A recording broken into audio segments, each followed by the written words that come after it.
Every single one of us going throughout our days and lives wants to do two things every single day. We want to add what's good, my G. Good people, good situations, good weather, good outcomes, good dogs, good cats, good mornings, good evenings, all the goodies, money, cars, hot men and women, some good alcohol, good drugs, some good drug racing sometimes, here and there. Basically just a lot of goodies that we want to just bring them in and add them to our lives. But there's the opposite to it. There are things that we want to, at all costs, eliminate from our lives that are bad.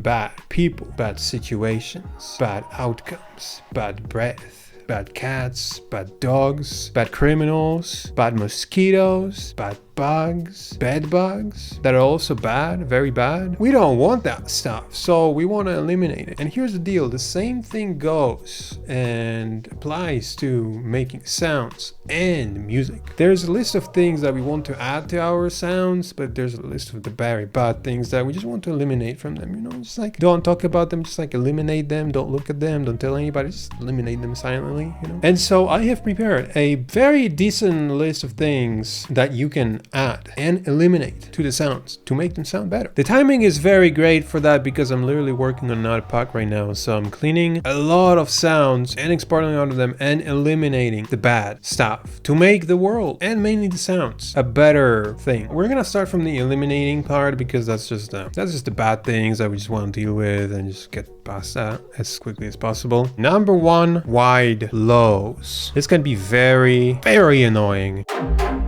Some of the sounds will have that sine wave at the bottom, which is playing the sub, but it's just perfect, but it is very wide, which it can get really annoying. All you gotta do is to put a mid-side EQ, go to the side settings, and just clean that up.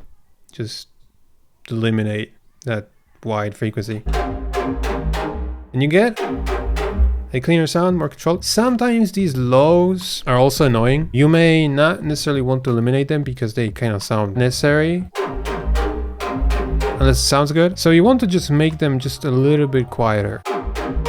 Not so wide. This can get very annoying.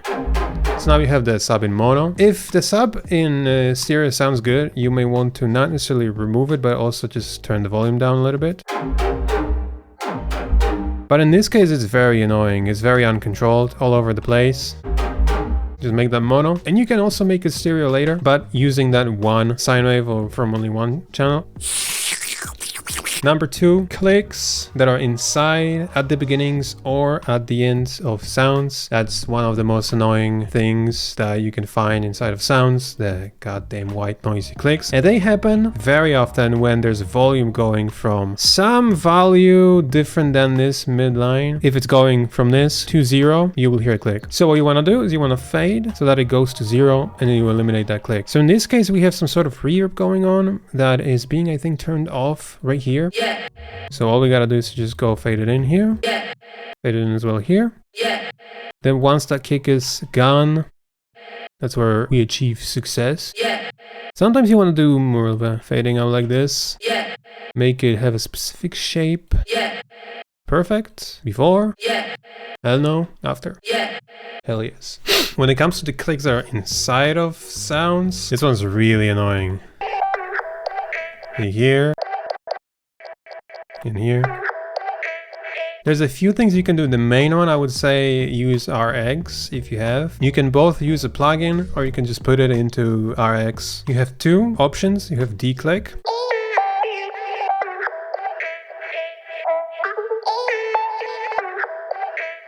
Or you have decrackle. Decrackle, I don't know if it's gonna work in this case. It's not really a crackle. It does actually work. Or you can just go, I have it assigned, you can open RX editor and you can find those clicks manually. Like here, go declick, render, it removes that click. It's perfect if it's a specific one in the middle, just do that. Or highlight everything and just render that. And no goddamn clicks. You can also do this, of course, manually. It's gonna leave a gap here. You can be kind of smart like this and just go do it like this and reverse and fade it in. You gotta be careful with that because it may introduce some different glitches. Another thing you want to eliminate from sounds are unnecessary lows, as the sound also has some unnecessary lows. Which is also part of a problem where it makes it sound dirty.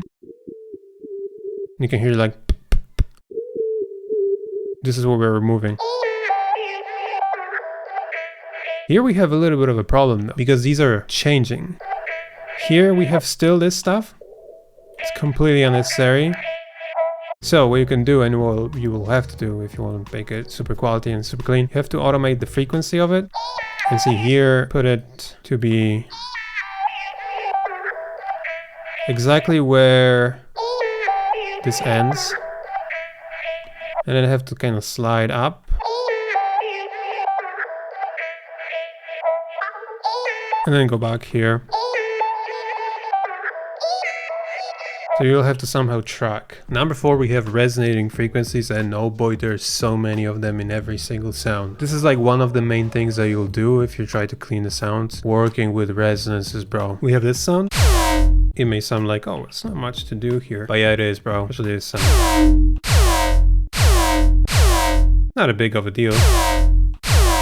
We want to balance it out a little bit. You can do this with EQ. Basically target every single resonance and just adjust the volume of it. You want to boost to target with your attention, then go down, then go back. Be like, oh, I didn't notice that this frequency was actually pretty loud and annoying. So I'm gonna cut it, but it doesn't play all the time. And you may be like, well, the sound is already sounding good. There's not much to do. And when you open EQ, you target frequencies, and you're like, bro, there's so many resonances. Target, cut to check. And once you go back, you will see how much it changes. And then you want to balance it.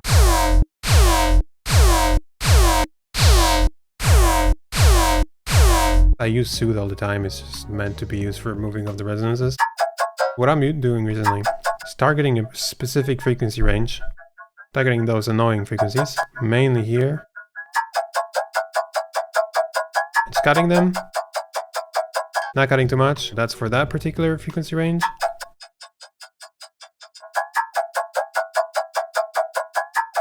Finish it off with another soothe. What's still annoying? Before. Super resonating. Number 5, noise. You can remove noise in a few different ways, simply by putting an EQ. Like in this case, just cutting it. Adding this nice analog feel to it. Not always works great. You can use an Ableton and something called reduce ambience. It's gonna make the sound more snappy. Use it multiple times. And you're getting rid of that noise. You can of course use a gate. Not perfect, but because the noise is usually bright, you can use spiff. Go to delta mode. Make this dark. You know what? We can load random samples from other people and then clean them. Show to the world that people are making dirty samples and putting them online. And then you should check out Oversampled.us for the top quality, the cleanest sounds ever. Straight facts. Here we go, Mr. Kashmir, why didn't you remove the mod from this sound, huh? What is your excuse? Oh, hell no, bro. Kashmir, hey, if you're watching, check this out, bro. Put a low cut there. Put a side low cut there, bro. What the hell? See that?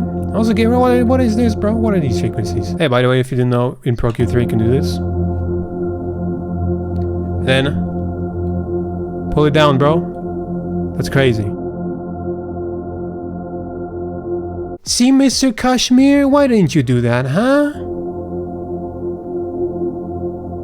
What the hell? Who do you think you are, huh?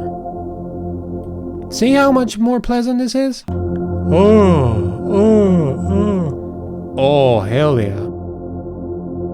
Oh, see? Get rid of the mod. The mod is located right here, very low. Here as well, especially if it's wide. From like here till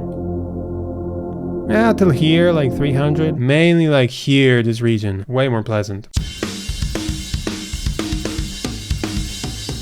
Number 7, peaks. Loud peaks are very often necessary, and they add a lot of volume to the song that will make it harder to connect elements together because it's just gonna add a lot of volume. If I layer an element on top of this, these peaks are gonna just go through that element, stick out, gonna get added to that element, and you will have just a lot of spikes in the song. It's completely unnecessary. It doesn't sound good, it's too much.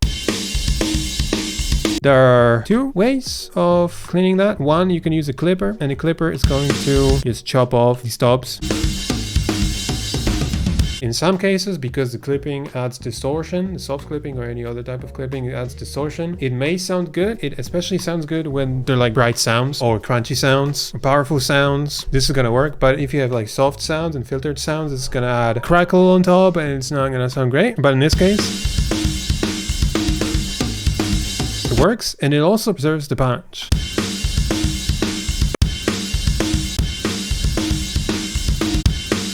The transients are, I would say, the same. If I go a little bit down, you start to hear that distortion. We do not want that, but here's the deal. Another thing you can add is a compressor or a limiter. We want to chop these off, so a limiter. Some limiters are gonna work. Like this one is set up to these settings. It's quick and snappy. Doesn't seem to create problems. The waveform it does create is this.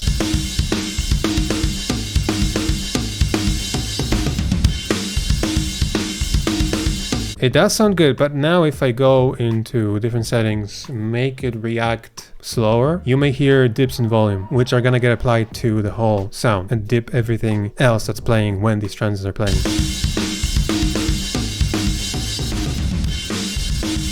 That's what you get. It's pumping.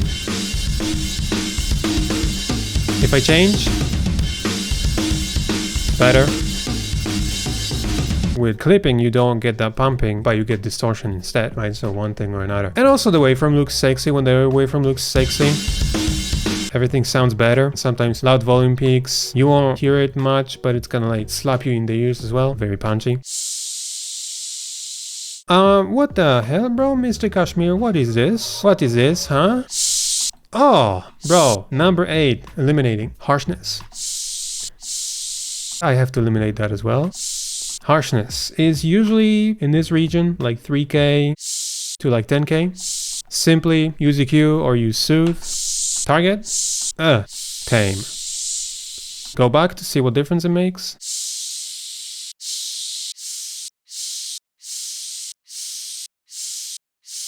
Before.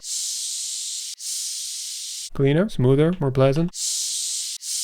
Ladies and gentlemen, this is all of the elements that you want to eliminate. There may be more, nothing else comes to mind. We're gonna go into the good part of this video, which is adding the goodies and improving the sound. So it's mostly like when you have a sound and it sounds good, you can add things on top of it to make it sound better. Number 1, filtering high end for sweetness and that analog warm feel.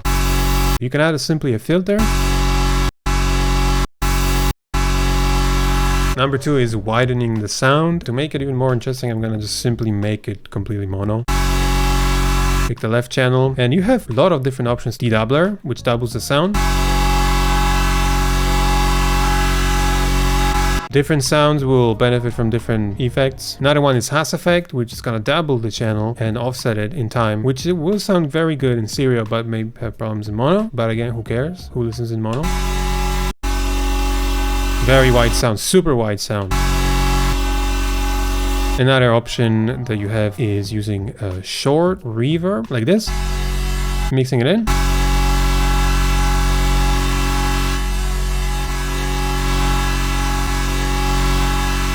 It's gonna sound roomy, it's gonna sound different. Another option is a dimension expander, and this one is very good because it gives a very high quality sound and also very wide sound with no problems in mono. Once you have some side information, you can use EQ to boost the side signal and make things wider this way.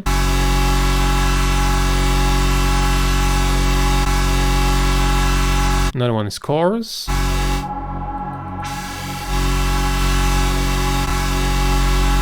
You can then, I don't know why I have that here, but you can then brighten the sound. Am I nuts? I guess not. If you have dark sounds, boost it simply. Here's the deal. Some sounds have that crunchiness on top that does not sound great, and you may want to smooth it. You can use an Ableton effect called spectral time and just use spray on it. Smooth it with different resolution options. You can also use tilt. Check different positions. Another way, Prisma, saturating or distorting using heavy or asymmetrical, only the highs and high mids. It's going to diffuse, letting out as well these ones. Number 5, using Prisma or some sort of multi-band distortion to saturate the sound. It gives you options to saturate different bands. You can get very interesting sounds.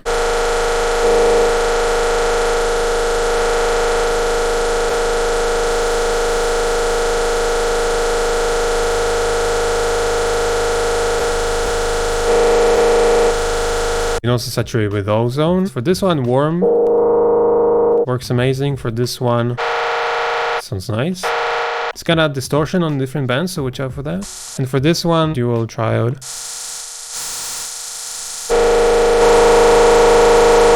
Did I show that already? You can balance the tone with OTT. If you have a lot of imbalances in tone, like maybe this is gonna be loud, gonna be like this.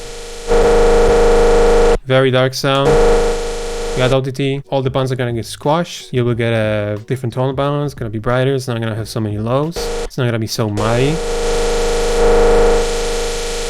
Here's the deal. There's a thing that happens when you try to process different sounds like drums. So we've got a clap. You wanna put some saturation on it. That type of tone. Clip this. And we want to have a waveform that looks like this. Clean, sexy. So here's the deal. If I add an EQ, like we've got low end from thermal, we've got low end from clipping. If I add EQ, clean up that low end, and make it clean again, the waveform changes. We want sexy waveform, not this waveform. So here's what to do. Go into Pro Q, use a linear phase. It will not create a volume difference. And you get a very pretty waveform with the EQ. This has been an issue in the past for me when I would do some processing on the sound and then EQ it, and then the waveform would be like completely gone. Like this is a problem very often when you add clipping and you achieve a waveform that you want, and then you want to EQ the sound. No way, bro. It doesn't produce the same waveform. You have to like what? Put the clipper at the end again? No way. But linear clipping works. Ladies and gentlemen, those have been the things that you can eliminate and add to your sounds. But here is the deal. If you are in a need to add some high quality sounds to your own library, you need to get them. And there's no other better way to get them than from a website that delivers the highest quality sounds on the market. And the website is Oversampled.us. This video has been brought to you by Oversampled.us, premium sample and preset packs. Sound selection is very important, and we always aim at creating the highest quality sounds possible to help you make professional songs in as easy as drag and drop way with no extra processing needed. We're offering sounds in many different genres. Our most loved packs are the Ultimate Future Bass Toolkit, Cyberpack, Polychrome, and Super Heavy Drums. If you want to sound like your favorite artists, we have packs like Volcano, Castles, Portify, and Resurrection. And if you're in need of quality drums for your songs, don't look any further than our Super Heavy collection with over 2,800 samples in total if purchased in a bundle that will cover all your drum needs. Our most recent pack is sound enhancers, including lots of ear candies, fillers, layers, and more, all to make your songs more interesting. Visit Oversampled.us and get sounds that'll make you a better producer.